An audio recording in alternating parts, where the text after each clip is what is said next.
I'm thinking about the thumb drive, if we're going to let them. All right, we're going to go on a record. Mark Jensen, 2002 CF 314, at 4 o'clock, the foreperson informed the bailiff that the jury had a question. For the record, all the attorneys are present for the state and the defense, and Mr. Jensen is also present. It says question number 1. The first column, it looks like they're asking for certain items. One is a flip chart. Underneath it says marker and tapes. I'm going to give those items to the jury. There shouldn't be any objection to that. So we'll give them a flip chart, markers, and Scotch tape. On the other side, to the right of the note, it says exhibits, and I would take it that they're asking for those exhibits. Exhibit number 10, which for the record is the thumb drive of Dr. Chambliss. It says photos 1 through 7. Exhibit 24, which is the EMS statement for Julie J. It happened on December 3rd, 1998. And then Exhibit 99.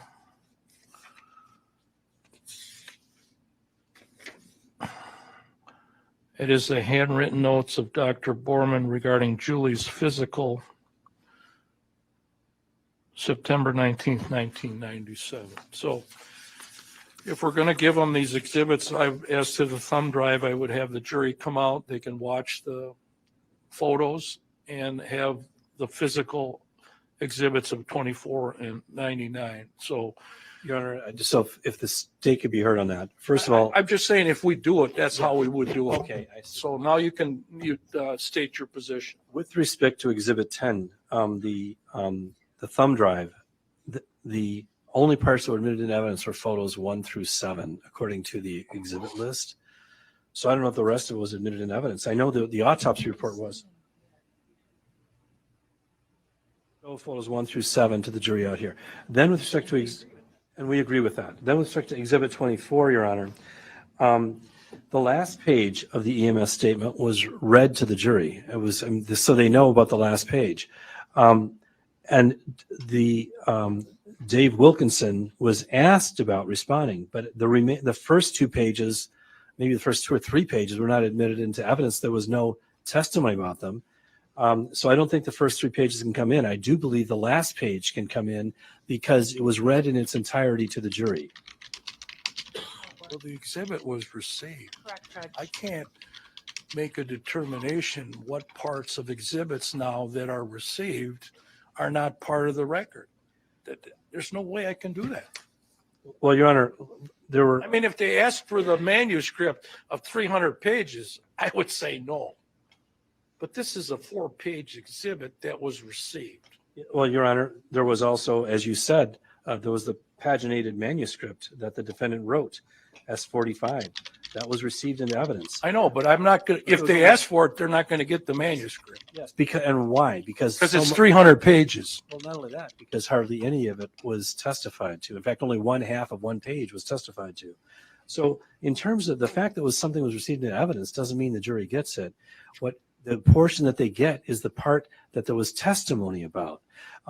So with respect to Exhibit 24, I mean, I'm not saying that it's particularly prejudicial necessarily to the state, but pages 1 and 2, there wasn't any testimony about that. The part that was testified to was the last page. So What's that's your position as to Exhibit 99? Exhibit 99, let's see. That was the handwritten notes of Dr. Borman. Well, Dr. Borman testified about his notes. However, the notes themselves are not readable, and it would call for speculation for the jury to try to interpret those notes. Dr. Borman testified about the notes, but everybody conceded that nobody could read Dr. Borman's notes except for Dr. Borman. So I'd say sending the notes back, first of all, those notes are hearsay, and secondly, it would cause for speculation on the part of the jury to try to read those notes. What's the defense position? I think they should all go back. They were all admitted without limitation. Mr. Jamboy's actually in his rebuttal actually said regarding Dr. Borman's notes. You can look at these. I don't know if you can read them, but so if they can't read them, that's fine, but they want to see them, and it was admitted without limitation, as were the other exhibits. Now, the one difference with that manuscript that's been brought up that they haven't asked for, at the time that it was submitted into evidence, we addressed the fact that it's only that half a page that like this whole thing wouldn't be admitted for that purpose. But that didn't happen with, I don't think, any other exhibits. Well, the only other exhibits I can think of, and they might not ask for them, is some of the experts' reports that talked about the letter. Right. I mean, Yep. we would have to take that out. That'd have to be redacted. That's right. Well, but all the other parts have to be redacted as well, because, for example, in Dr. Ward, the defense psychiatrist, she makes reference to all kinds of hearsay evidence that's not admissible. The jury can't hear it. She relied upon that in coming to her conclusion, but the jury can't hear, they cannot see or hear the hearsay that defense experts relied upon in coming to their conclusions.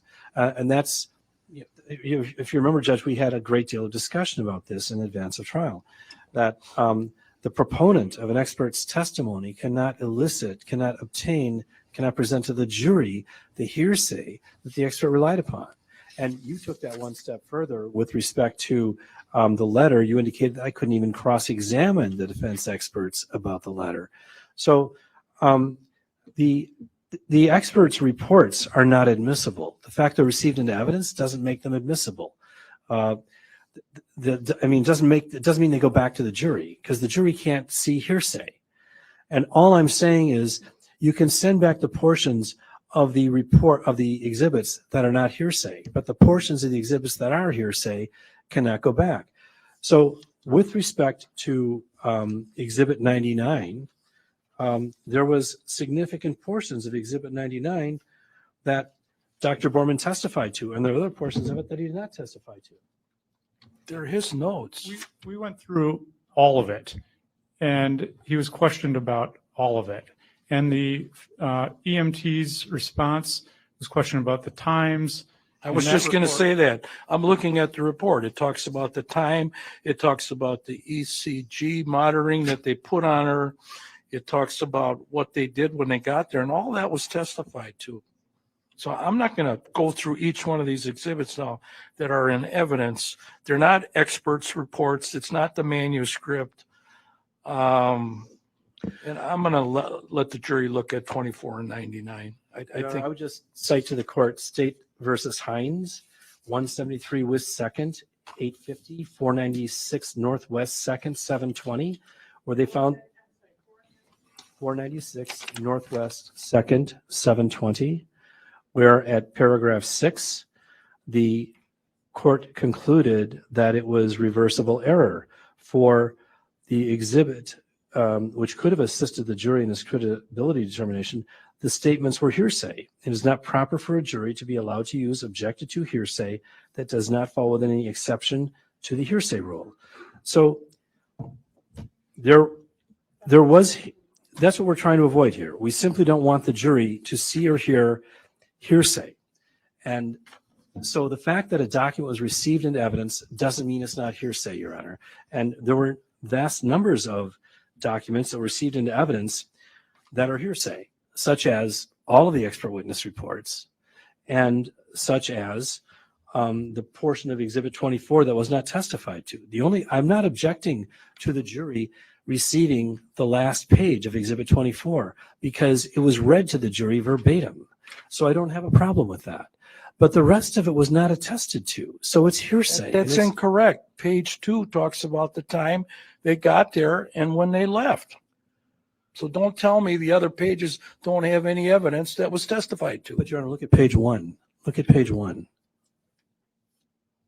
Page 1 has all kinds of information in there that was not attested to. It says at location what the scene was. And then it also... And they took her to the hospital. And it's got her address. It's got her age. The location call. Unresponsive. He talks about a cardiac monitor use. talks about vital signs. So all that was testified to. And Dr. Borman, he was on the stand for a long time. He was. And he had his notes, and he went through his notes. And I know one of the issues was you couldn't read them. That is true.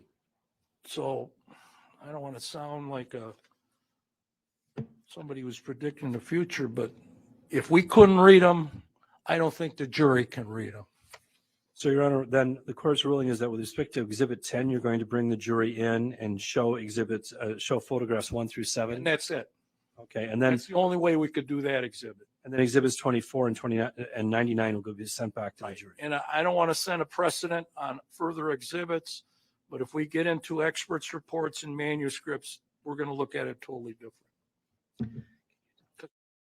That already. Okay, so tell the jury we're going to show them, bring them in, and Who's we'll. going to set that? Who's going to? Did you want us to show it, Judge, or who's going to show it to the jury? I think is there a way the court can show it to the jury? This Sure. should not be. We're going to have to put it on the screen.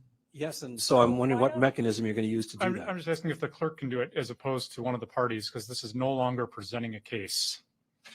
You'd have to ask the clerk nicely for it. I'm wondering if the clerk could please do it.